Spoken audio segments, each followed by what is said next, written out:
several days before this horrible firefight happened, I had a conversation with Derek while we were out on an ambush patrol, and it was like 2 a.m.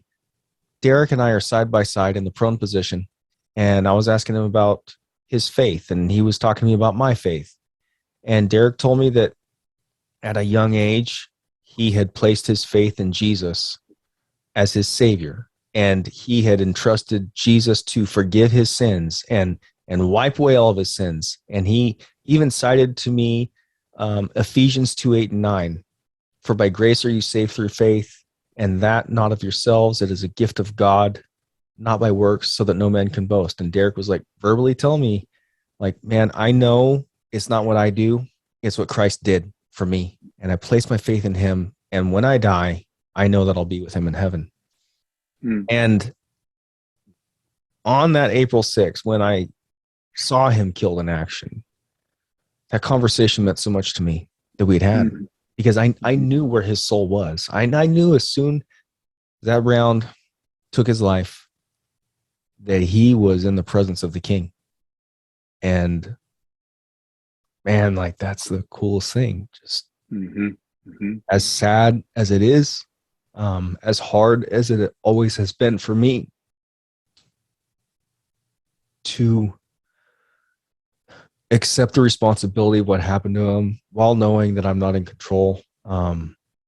Just to know that I'm going to see my friend again in heaven, and that he's exactly where he was supposed to be. Like, God ordained that, and that's one thing I talk about a lot with my listeners on my podcast, Day of Battle podcast, is I talk through the hard losses in life. And I know like losing Derek has impacted my life so much. I lost my dad a year and a half ago to cancer. My dad's life was cut short. He was 72, he was in great physical condition, and all of a sudden he's got cancer, and like 8 months later he's dead.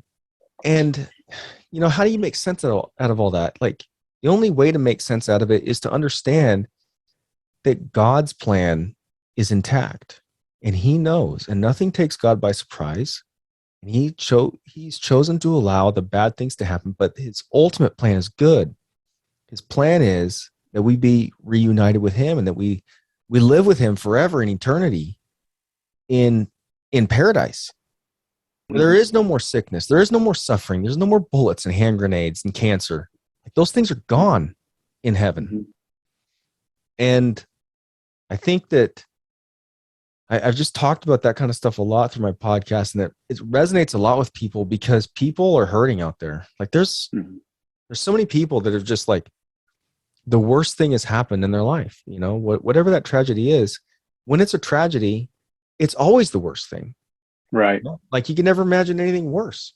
And so I speak to that kind of stuff a lot, and it's been good for me. And it's just kind of a direction that God's taken me, where I feel like that I'm able to be empathetic with people, because I've had a tough time.